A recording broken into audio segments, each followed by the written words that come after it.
Rob's lost like a zillion pounds. That's great. What day are you on? Tomorrow will be officially day 30.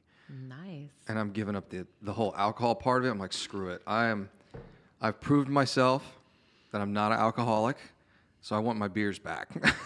We'll get them back in 43 I'm not doing days. that. I'm not doing that. Nope, we're doing that Wednesday night. Oh, so you are doing the alcohol. Yeah, starting Wednesday night. I've been alcohol-free for a month, so I figured. That's enough. That's plenty. That's what I figured. Two of the people most closest to me have not been helpful in that regard. I'll just tell you that. Hey, you can just drink this. I'm not going to say anything. But you're going to know it. But you're going to know. Yeah. I will know. I'll witness that lack of discipline. All right, got the first segment queued up, going on in 3, 2, 1. All right, welcome to the show. Jason Bible, Texas Real Estate Radio Network. I got Jennifer Hernandez here with Legacy Mutual Mortgage. How you doing, Jennifer? Doing great. Thank you. It's loanwithjen.com, right? Yeah. So if you guys want to see all of your, and it's the same on YouTube and Instagram and all that All stuff, the handles. right? Loan with Jen. Yeah. Loan with Jen, and she's got great videos. They come out weekly. Will you do a Wednesday? I'm trying to remember. Is it a Wednesday noon? I do twice. Well, I do a Tuesday tip. I do a business tip, and I just started. So now I'm separating. I had asked Connor, when will I know if I need to separate? He goes, oh, you'll know. So we're offshooting now. I'll have a Loan with Jen biz tips for all my Tuesday business coaching tips. We'll go on that. And then I release a video Wednesday and Friday on the buyer, like my buyer portal hub. Yeah. For buyer info videos. Yeah. And then Friday, we usually get an afternoon Friday kind of update rates and your thoughts, that sort of thing via email. To the realtors and business industry people, I send an interest rate update. Yeah. Which is always a good read. Yeah. So speaking of which, you and I were talking a little industry gossip here, and I'm about to send an email out. If you guys are on my email list, it should go out today. I've got to have somebody approve it because I talk about some crazy stuff in there. But just to make sure I'm not over the edge, because I have a tendency to go over the edge. Somebody told, it was Rob. He's like, we just got to shave a little of the edge off, just a little bit. Just need to tone it down. Tone it down just a little bit. But the point is of the email, Adam Data Analytics and Realty Track came out with a webinar last week that I was on, and they just produced the recording 2 days ago. And their chief economist and both Adam and Realty Track basically came back and said, hey, there's no real estate crash. And if you think things are going to get cheaper because prices keep going up and there's going to be this like 2008 style event, it's a pipe dream. Like it's complete fantasy and a figment of your imagination. And they go into at the very end of the presentation, it's only 45 minutes.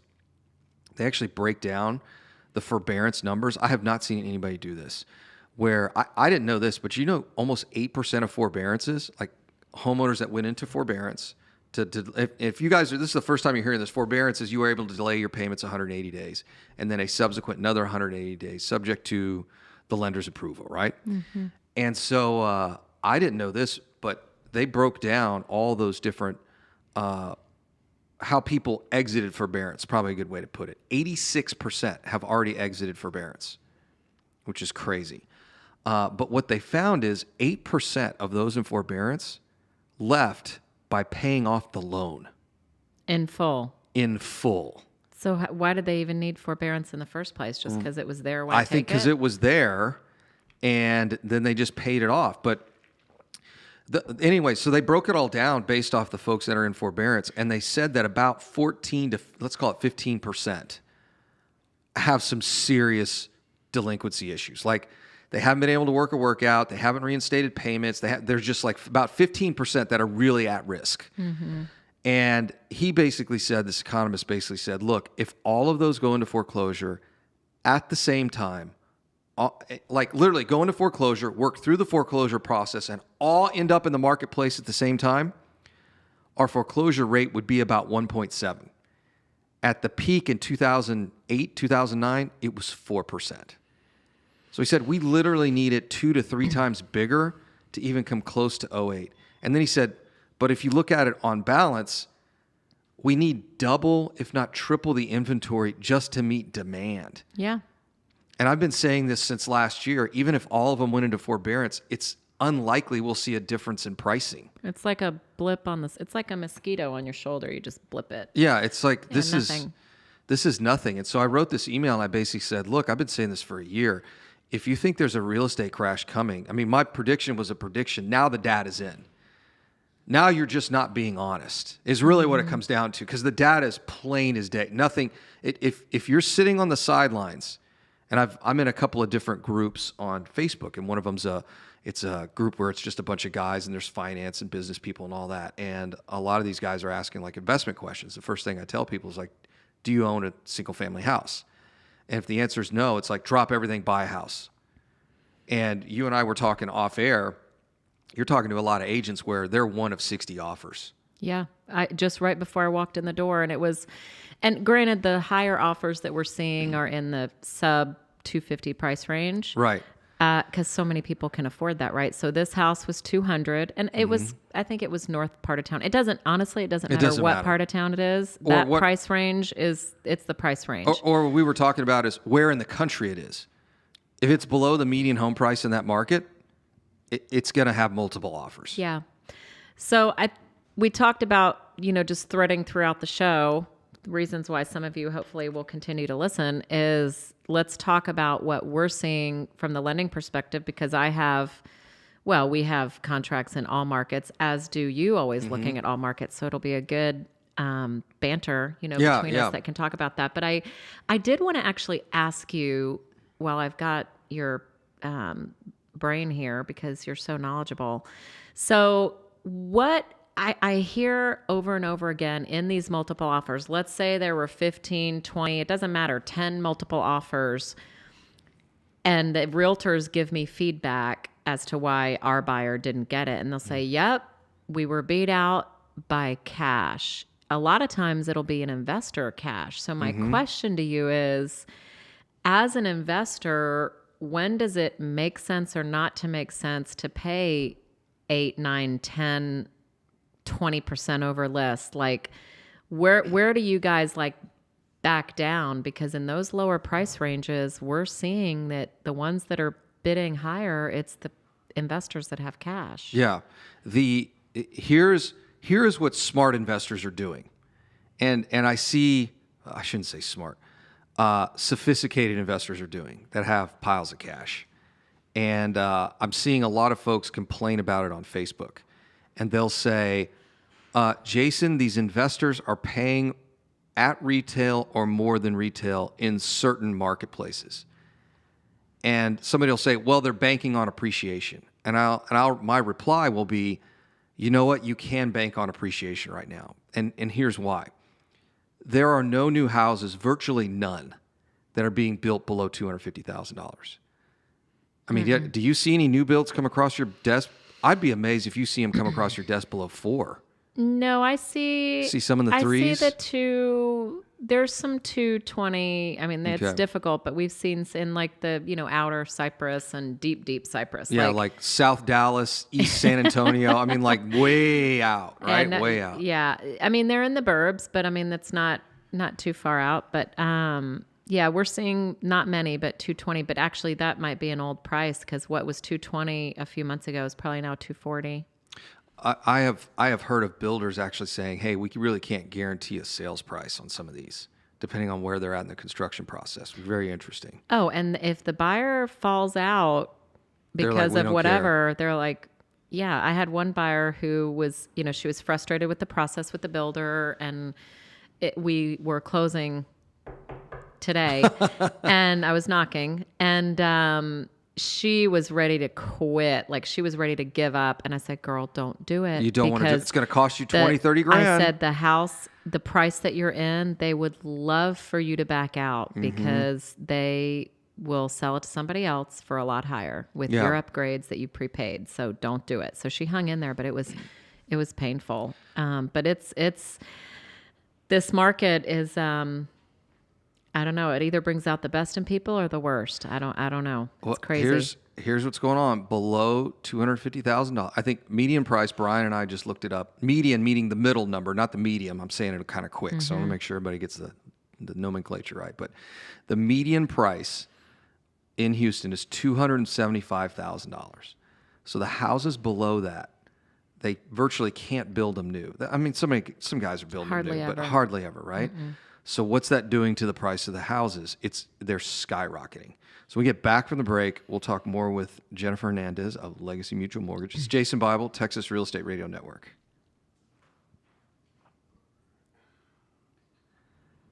I noticed, A-Rock, you hop back there. When I was running the board last week, he couldn't come. He was out of town, and so we had Blake in here. We were interviewing Blake, and I was like, oh, geez, I haven't done this in so long. I was like, text me the instructions.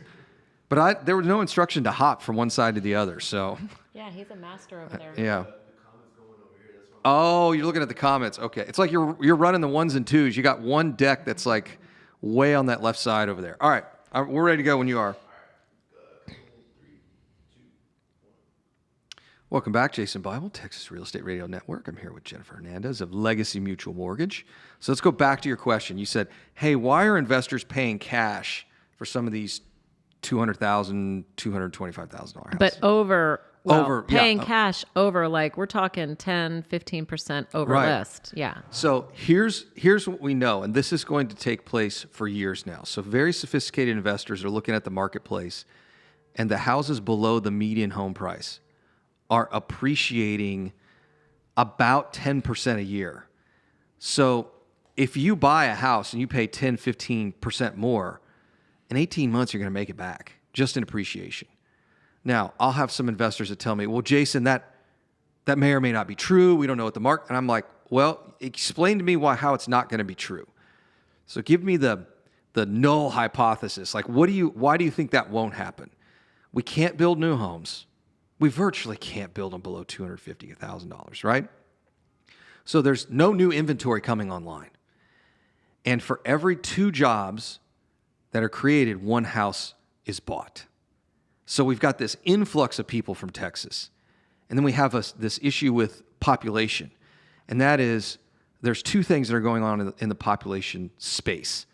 One is the average age for a new home purchase is about 33 years old.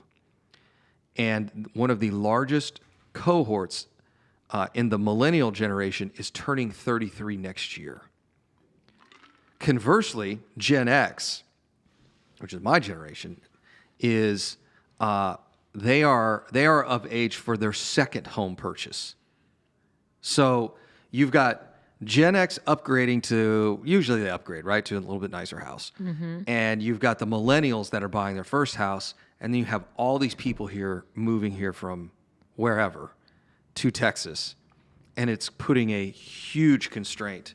Mm-hmm. There's massive, massive demand, and there's virtually no supply. So it's interesting you mentioned that. So we have a couple offices in Austin. Mm-hmm. And so we have about 5 or 6 really good big originators there. And they I had a client that was going to offer in Austin. And they said, okay, Jen, let me just prep you for what's going on here. That's a crazy market. Because the mom is a realtor here. And so he was like, okay, they're like, let me give you some tips. 20% over list. Yes. No financing addendum, no financing contingency. It's like you're making a cash offer. 5% earnest money. No option period.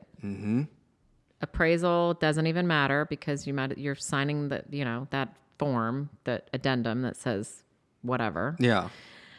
So basically, it's like you're paying a cash contract. So if you back out, you just lose your 5% earnest money. Like that's it. That's it. Yeah.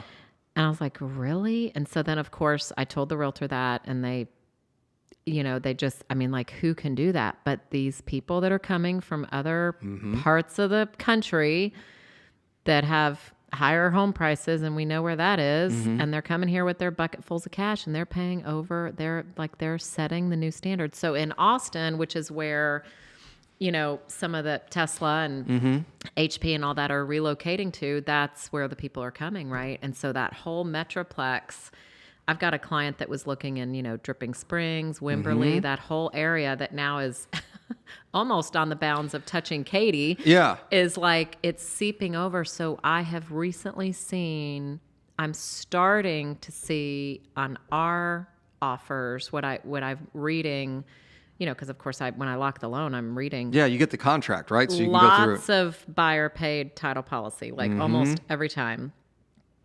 And which is about 1% of the price. If anyone wants to know how much that is, it's about a 1% approximately of the price that you're giving up, I guess. And then I'm starting to see 2% earnest money, Yep. and I'm starting to commonly see 10% over list. But when you're in the lower price ranges, I mean, yeah, the borrowers don't have that kind of money to pay out of pocket for that, right? Well, it's kind of like so goes Austin, goes the rest of the state. It just takes a little bit longer. So, and it's funny, you mentioned Austin. So my brother lives in Austin. He moved there from Seattle, which is another one of the craziest markets in the country, right? And we keep talking about Austin, and you're absolutely spot on this, where you say it's not Austin. Don't get me wrong, it's Austin, but it's Buda and Round Rock and Georgetown, literally an hour outside of Austin. So it's Austin is hot, an hour outside of Austin, and he's looking for $400,000 house. And every time the agent says, if you're not making a 40 to 60K above list offer, don't even bother making an offer. And they'll go to these open houses. They'll see a house on, gets listed Thursday night. They start taking showings Friday, and then everybody submits their offers. And it's the same story. They get 40 to 80 offers in 3 days. And if you're not, and he told me the last one, he's like, we weren't even, the minimum offer they were even going to look at was 65K over list. So I have a couple of YouTube videos that I recently made on this topic. So Loan with Jen on YouTube, and I've got some videos in there about this. But so I give tips to buyers, for winning the offer. Of course, one of them we've already talked about, increase the earnest money, lower your option period or have no option period, increase your option fee, right? And then also something that we're doing is we're proactively calling listing agents. So I called 3 this morning. I jammed 3 of them out before I got here. When I know a client's making an offer, I'm calling to hopefully just bring some light proactively to Jason Bible, the realtor, saying, hey, I'm just going to proactively call you. We've got full documentation. This is, real deal. They're not selling anything to buy this. I verified the money, blah, blah, blah. Oh, and by the way, I do weekly updates so that during the transaction and that's one of the things that you guys always liked, that at least you knew where we stand. Oh, yeah. So that's something that we do, but it doesn't always work. I mean, sometimes it does, but we might as well throw it out there, put it in the toolkit. You know? I think that's what makes you guys so great to work with, because you proactively call out the agent and say, hey, just want to let you know this is how strong my borrower is. It's going to close. We've done a full doc approval on them, so you already have their taxes and their all that stuff, right? So we're ready to go. So at this point, it's just an underwriting, dotting the I's and crossing the T's. But it will get that competitive. I keep telling people, and they think I'm crazy. And I started this 2 years ago because we saw it 2 years ago in the data. And it's like, and that's when we came up with that tagline, if you think real estate's expensive now, just wait. This is not going to stop for the next 7 to 8 years. Is that how long you think? Yeah, 2028 will be when it finally starts to cool off. It starts to resemble something of a normal market. So to give you an idea of nationally, I'm going to text you over this video of the guys who are at Adam and Will you? Check. Okay.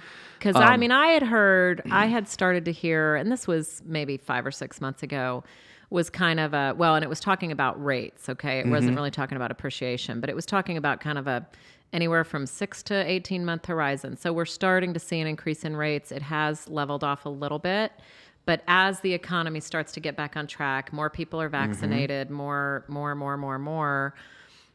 I mean, rates are trickling up, right?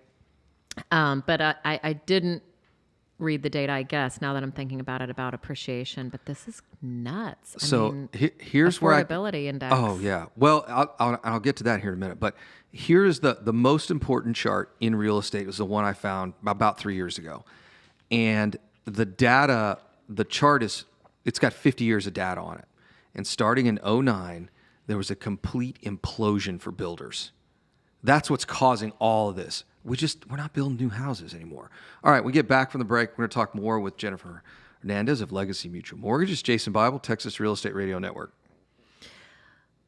But we can build. They just can't do it fast enough because they don't have either They the can't do it supplies affordably. or They can't do it affordably. That's the problem.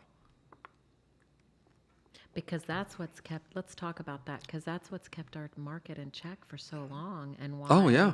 We've Yeah. we've had kind of an average 3 to 4% appreciation, but like, are we turning into a new California? I mean, But I think the whole country is going to be like this. You ready to go? Welcome back, Jason Bible, Texas Real Estate Radio Network. I'm here with Jennifer Hernandez of Legacy Mutual Mortgage. We were talking about the market and all the crazy stuff that's going on. So I think, I shouldn't say I think, we know what's causing this. It started out with a supply issue. We just couldn't build. There was virtually no financing for developers out there. Like when Tom and I were still partners, I remember we met with a developer. He had this really awesome piece of property. This was 2014, I think. And this guy was a big time guy. If I told you the things that he's developed, everybody would know exactly who he was. And I'll never forget when we were sitting there in this meeting, we were like, hey, we're like not even a year old. Like, why are you meeting with us? He goes, well, we know you guys are really good at raising private money. And I said, yeah, but you're like a big time developer. I mean, this dude, we had a subsequent conversation, and I asked him, I said, hey, in the real estate crash, how much money did you lose? Just because we were starting to get kind of friendly on that business level. yeah. He said, you mean all my companies or just personal cash? I was like, well, yeah, how much cash did you lose? And he said, 12 million. In the '08. In '08. And so what I realized is I was like, oh, your banks aren't even lending for development. Like they were so scared from '08 and '09. There was virtually no development. Mm-hmm. So here we are 5-6 years later, or about 5 years later, and it still hadn't come back. And so I found this chart, and if you guys want it, you can go to mrtxre.com and just sign up for our email list, and I'll send it out. But it basically shows median new home sales price, and then on one axis, on the y-axis, and then the other y-axis, it shows number of new homes built. And and they trend right together. I mean, they trend right next to each other. Mm-hmm. And then '08, you see the new home build just collapse. Because they couldn't get any financing. Because they couldn't get financing, right? So since about 2009, new construction has been down by 40 to 60% for over 10 years. So the real cause of this, the real start of all this is the supply issue. And it's been trickling little by little. And it's not catching up. The problem, there's so much pent up. There's all this demand for this supply, and we just haven't built enough houses. Well, and now the cost of materials is going up. And I mean, if you can find a contractor that does, and I'm sure you deal with this all the time, but if you can find a contractor that really does what they say they're going to do, or just to show up, like if they don't feel like if their crew doesn't feel like showing up for work, they don't show up. No. They'll just go to the job over there that's going to pay them That's right. double or 30% more or whatever. They're like, oh yeah, we're going to go over there. We get really good pricing on everything, but the pricing on wood-related manufactured wood products is through the roof. Has nothing to do with timber. It's got everything to do with the mills, and I believe most of those mills are up in Canada. But I was in our construction meeting this morning. We just spent $3,000 on decking for a property we've got. Not even a real big house. It should be a third of that. Oh, wow. And it was because the materials Materials cost that are much? crazy expensive, like $35-$40 a sheet. So materials are, especially wood-related manufactured wood products, are through the roof right now. We just got a quote. I can't believe this. We got 2 quotes on fencing for a property we've got in the Heights. One quote was, I think, 28. The other one was like $18,000. I'm like, are you kidding me? This is bananas. So if you're a mill right now that I guess we don't have any here in the States, you're saying they're all in Canada? my understanding is that the vast majority of them that are big U.S. suppliers, like the Home Depots of the world, Lowe's, Lumber 84, all that other stuff, most of that stuff comes out of Canada. Oh, wow. And that they've been essentially shuttered since Corona. It's really a Corona-related issue. They've been less staffed and stuff. Yeah. So that's what's been driving a lot of those costs just absolutely through the roof.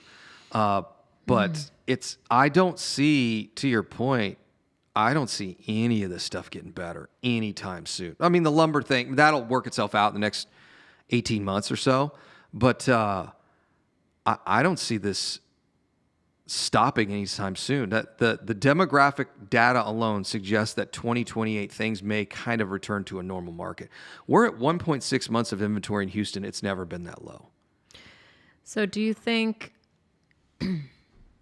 so as far as the number of transactions, will that kind of stay the same because there's not as much inventory, or like will the number of actual transactions or sales keep just drifting upward? I think you're going to see, I want to say 70% of houses in the country sell in 2 weeks or less.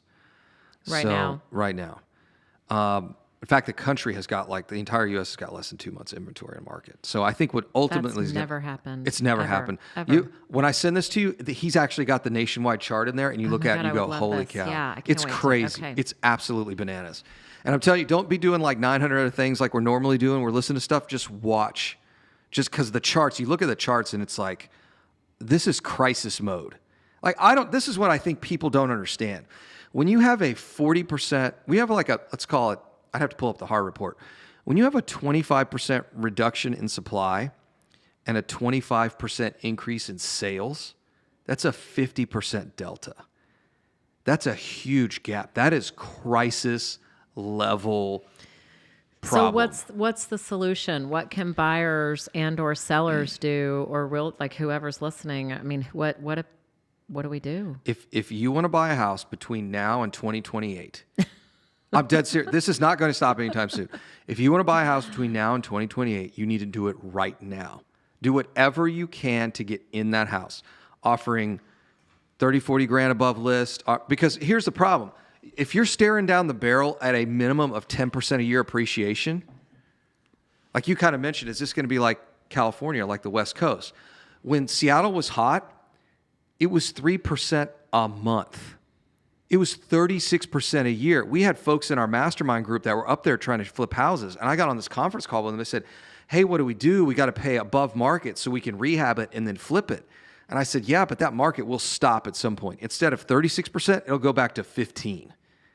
But you know what I mean? Like you've overbought, anticipating 30%. But when do you know that you've overbought? That's the thing. You don't. When it gets that hot, it is real risky. We're not there yet. We got to probably double our appreciation to you imagine you're buying a $250,000 house, it appreciates 50 grand in a year. No. So what I'm telling you, in fact, we just had this conversation with one of our staff members. And I said, you need to do everything and anything, like cut out the coffee habit, sell all your cars, all that stuff to buy a house right now. Mm-hmm. Because you're about to get priced out of the market. Like most, and you know this, you see everybody's financial statements and income statement. Most people's income doesn't double over 5 years. Mm-hmm. Like you're going to have to, these houses are going to get so expensive. You're going to have to see your salary jump 15, 20, 30% in 2 years just to keep up. Well, that's the thing is that what are we going to see I've got 8 people that work for me. Like what's happening to increase in salary or not? Like are wages then going to be pressure on people to be able to have affordability and be able to afford houses and income versus what they have to pay for rent and living costs? And so what's like interesting is in that video I'm going to send over to you, they said 50% of the markets, it's still cheaper to own than rent. So here's the crazy thing that's going to happen. People are going to start to get priced out at that affordable house market. We're already seeing that. The next thing that will happen, and it's going to take a couple of more years for it to happen, rents are going to skyrocket because you've got to live somewhere. Class A apartment complex building is already slowing down because people are trying to move out and they're trying to get to homes. You're going to see rents blow through the roof in about 3 years from now, which is going to cause apartments to get more expensive. That's one of the reasons why we're buying so much of this stuff. But it's about to get real expensive. We can't build it. People got to live somewhere. So, all right, Jen, we are running out of time. How does everybody get in contact with you? They can just go to my website, loanwithjen.com, and my number and email is there. And okay. Loanwithjen.com. Let us know. Loan with Jen. All right, we'll be right back. Was that the fourth or the third segment?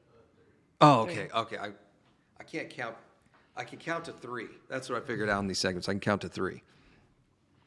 Yeah, but let's go back to how we can help folks get into housing. I think that's the real risk. It's like if you're, you know, I think gathering data and more articles, because I've got many clients that are like the Austin client that the mom is a realtor here, and she says, they're just going to sit out for a little bit, and I'm like, you can't. like people really do think that this is going to calm down, but when I start seeing things that are 7-8 years, it's like, let's give people this data so that they can hang in there, and and it's keeping buyers encouraged, because they lose out on 4, 5, 6, 7 offers, and they lose steam. And so, like, how do we keep them motivated? Because especially when they're in, all price ranges are crazy. Oh, I was amazed how fast the luxury market came back.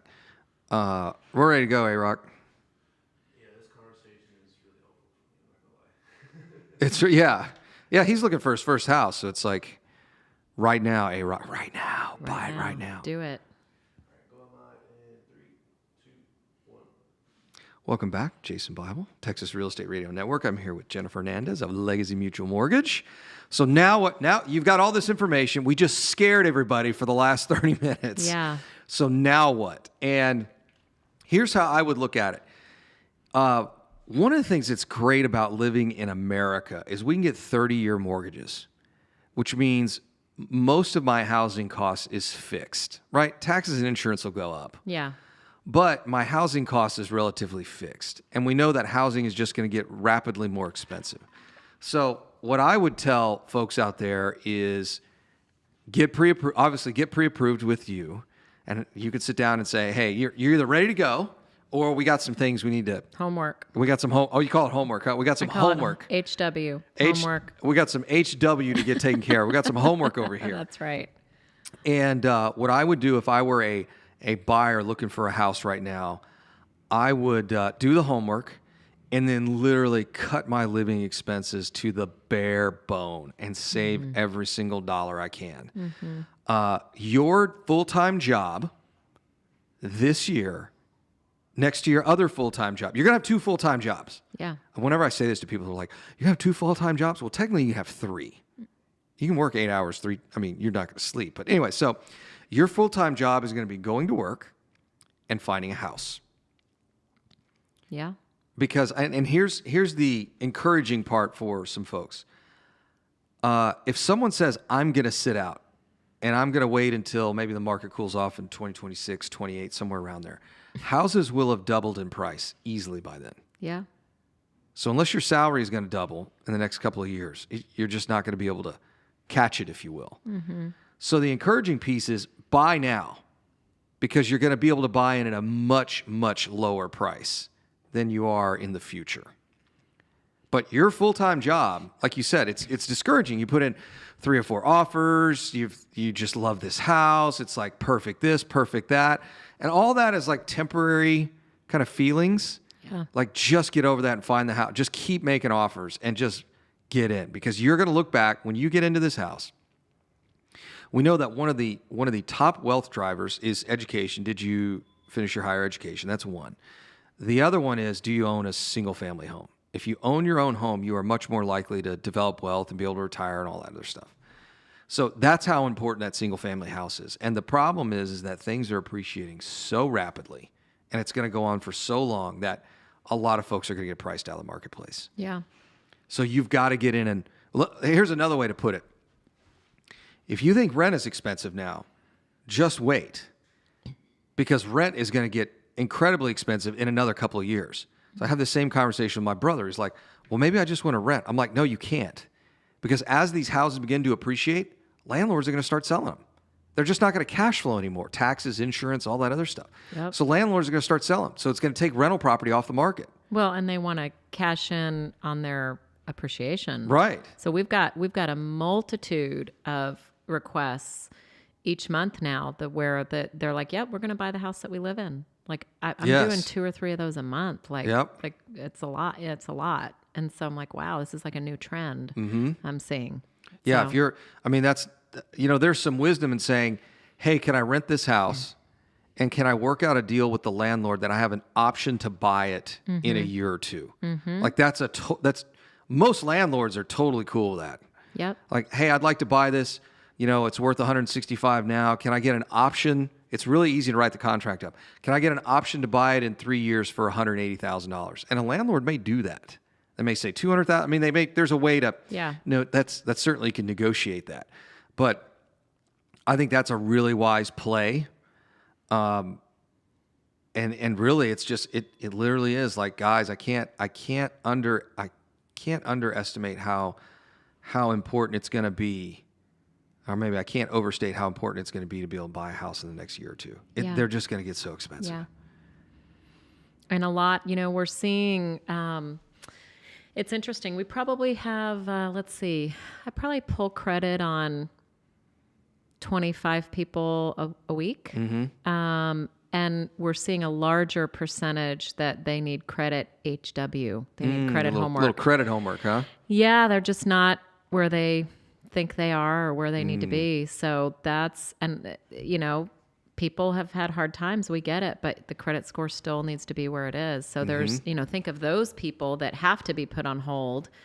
And we don't like telling people that they can't buy right now, but we're like, look, or they've changed jobs and they don't have enough history or whatever. So it's a whole multitude of reasons, but we're seeing a lot more of that as a percentage, but just keep in touch with them and keep dripping on them and they'll be ready next year. But get to a lender as soon as you can to find out or encourage your buyers or your leasees or whoever you are listening, like to get pre-approved, at least know what the forecast is. Like, am I 6 months out? Am I 8 months out? I think that's excellent advice. So let's get some stuff in front of you and say, okay, where are we at and what homework do we need to do? Mm-hmm. Like, this is one of those things where, I know a lot of folks are like, yeah, I like to go look at the houses, but the business end of this thing is a nightmare, right? It turns into literally like a second job. And the way I like to have that conversation is, yeah, but you got to do it. But let's go ahead and start putting the process together. Okay, what do we need to fix? Okay, we got some credit we need to fix. Maybe to pay out some debt. Whatever it is. Like, let's start working towards that, and then get a clear picture of, where you want to live and all that other stuff. But I don't. To go back to the premise of the conversation, like, I don't see this stopping anytime soon. It's wild. 2028. I hadn't thought about that. I can't wait to see that graph. Yeah, I'll send you'll like that. And then if you guys are following Logan on Housing Wire, his analysis is spot on. And basically, he distills it all down to, hey, it's going to take 10 years for the builders to catch up. Like, people think that, oh yeah, it's no big deal. Like, real estate prices go up, builders just throw a couple houses up. That's not how it works. Mm-mm. Like, just the development alone. I mean, if you get a plot of land, you close on it today, it's at least a year before you can even put a house on it. We had a borrower that he wanted to get in a hurry to get pre-approved. It was like on a Wednesday, and he says, I have to hurry. Then there's one lot that's coming available with XYZ builder this weekend on Saturday. And he said there were already people like camping out. I said, Are you serious? Are you serious right now? Like Black Friday? Like camping out in front of the sales office? They're camping out? And he said, yeah, no, there's people camping out. Like, I have to be able to get this house. And it turns out he didn't qualify, but he said people were camping out for this lot. And I'm like, oh my, OMG, like, wow. So, you know what I like to equate this to is kind of like the crash in 08 and 09. There were only a handful of people that really predicted it. In fact, if you guys want to, Aaron Clary's book, The Housing Crisis, Insider's Guide to the Crash, he published that book the day Bear Stearns went under. He was writing that book before the crash. Now, a lot of people don't know that, but he was one of the few guys that actually predicted it. And one of the things I find fascinating is when we look at all this data, there are only a handful of us out there that are saying, guys, this is a real problem. We have a huge we're going to have an affordability problem. We're going to have a housing problem. But all these other guys are saying, all the popular news media, the industry folks, the real big industry people are saying, oh, just, there's going to be a correction coming. And I'm like, no, all the contrarians, just like in the last crash, were absolutely right. And the contrarian view is buckle up because this is about to get real expensive. Wow. There's just not enough houses out there. Yeah. That's the problem. There's just not enough of this. Fannie Mae recognized this problem, and HUD really did back in, 5 years ago. So we were in Corpus Christi, and we met with the guy that runs the Section 8 office down there for both those counties.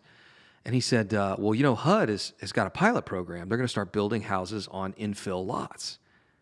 And I was like, oh, that's crazy talk. What's an infill lot? Infill, like random lots inside, kind of like between the suburbs and the downtown areas. Okay. Or the central business districts. That's what they call it, infill. Mm-hmm. So I was like, oh, that's crazy. They're going to do that in like 10 years. He goes, no, you want to see the first one? I was like, what do you mean? He goes, jump in the truck. Let's go. And they had HUD was starting to build their own houses to solve the housing problem. They have like 4,000 families that are backlisted, if you will, in Corpus Christi. This is Corpus Christi. 250,000 people live there. This is like Chicago or Houston or New York. This is Corpus Christi, a tertiary market, right? And we looked at this house as a cute little 3-2, and I was like, holy cow, the federal government is going to get in the house building game. Because people have to live somewhere. Mm-hmm. If you don't have a place to live, you're going to start rioting in the streets. So it's going to be exciting. It's going to be an interesting like 6 or 7 years. So more contact information for you. If you guys are interested in buying a house, I highly recommend doing the HW. Got to get their information in front of you so they can figure out where they're at, credit wise and all that. Yeah, so, loanwithjen.com is my website. It's got my phone number and email there. Just reach out and we'll get you on the calendar. Okay. All right. Well, thanks for being on, Jen. Always fun to catch up with you. It is fun. A little industry gossip and and that sort of thing. So, well, thanks for watching, guys, and we will see y'all tomorrow. It's gonna get crazy.